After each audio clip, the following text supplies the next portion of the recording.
One of the most common questions I see in the comments, and honestly, one of the most important ones, is how do I actually use my fingers the right way?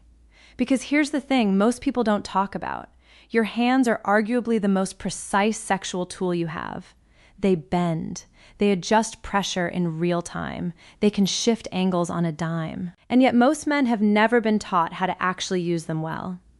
I'm Lauren Bennett, and I spend my time going through medical research and published data on sexual health so you can get real information instead of guesswork. Today, I'm walking you through a complete, respectful, research-backed approach to manual stimulation, from the very first touch all the way through to what happens after.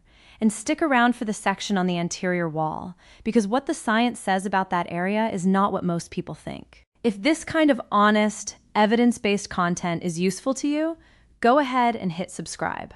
Most of the people watching right now aren't subscribed, and subscribing makes sure you don't miss the next one. Now, before we get into technique, let me normalize something. There is a well-documented gap between how often men reach orgasm during partnered sex and how often women do.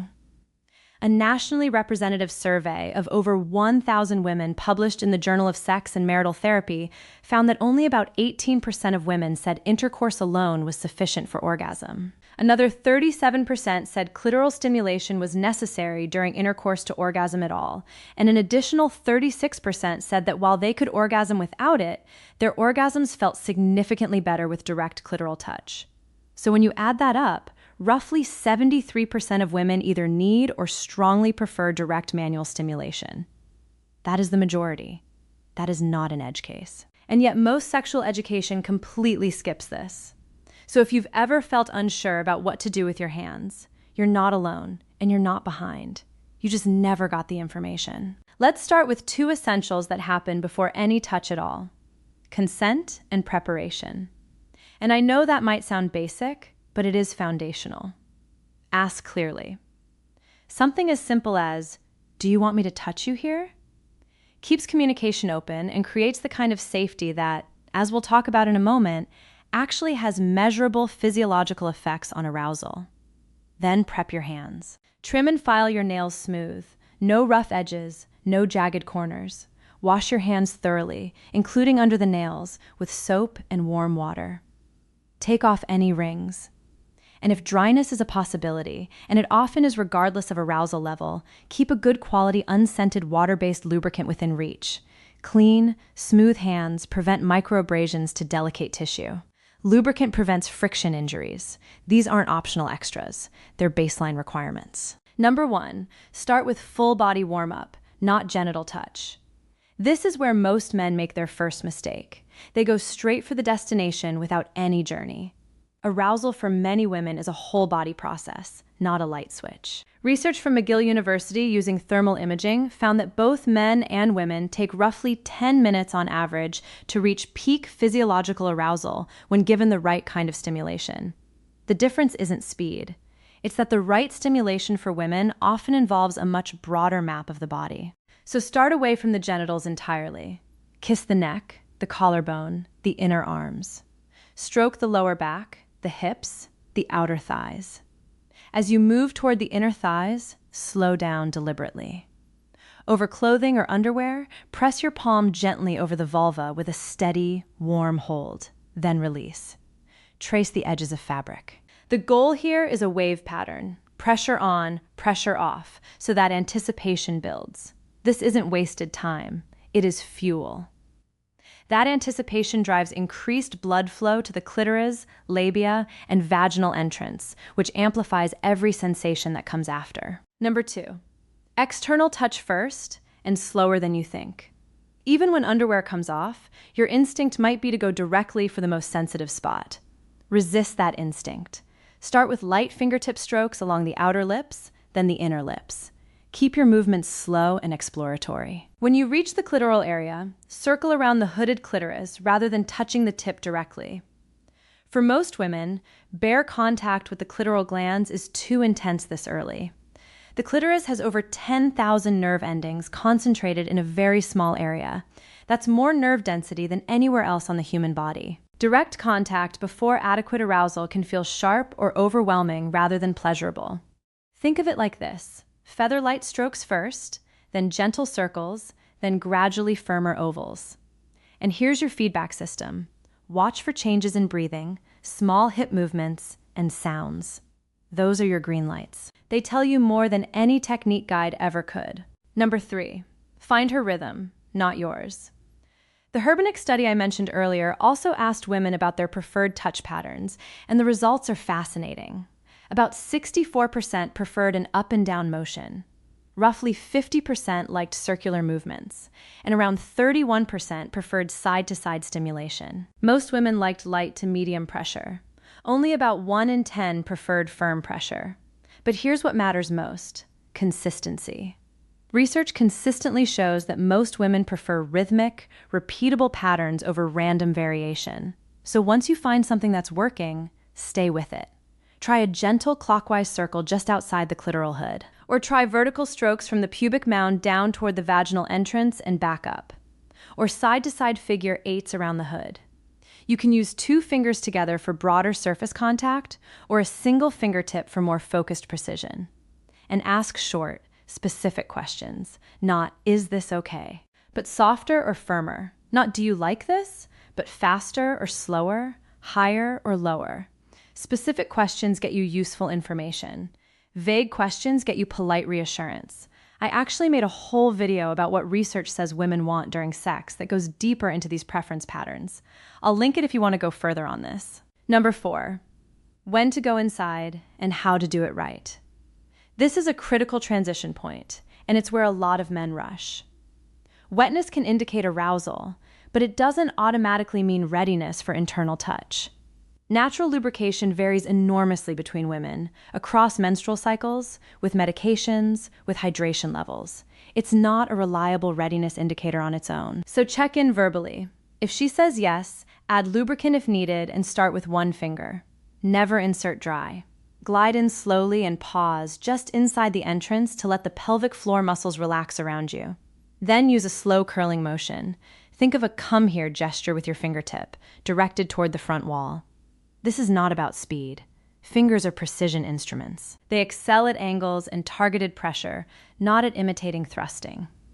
Explore gently, a few millimeters in each direction, and pay attention to her responses. If she tenses up or pulls back, withdraw slightly, return to external touch, and let things settle before trying again. There is no rush. Number 5, the anterior wall and what the science actually says. About 1 to 2 inches inside on the front wall, the belly side. The tissue often has a slightly different texture. It may feel spongy or ridged compared to the smoother walls elsewhere. This area is commonly called the G-spot, but here's what the research actually tells us. A 2021 systematic review, published in Sexual Medicine, looked at 31 studies on this topic and found that there is no scientific agreement on whether the G-spot exists as a distinct anatomical structure. Some studies found it, others found nothing. What researchers have identified instead is something called the clitourethrovaginal complex, a description published in Nature Reviews Urology that frames this area not as a single spot, but as a dynamic zone where the internal structures of the clitoris, the urethra, and the anterior vaginal wall interact. One study found significantly increased nerve density and blood vessel concentration in the distal third of the anterior wall compared to other regions.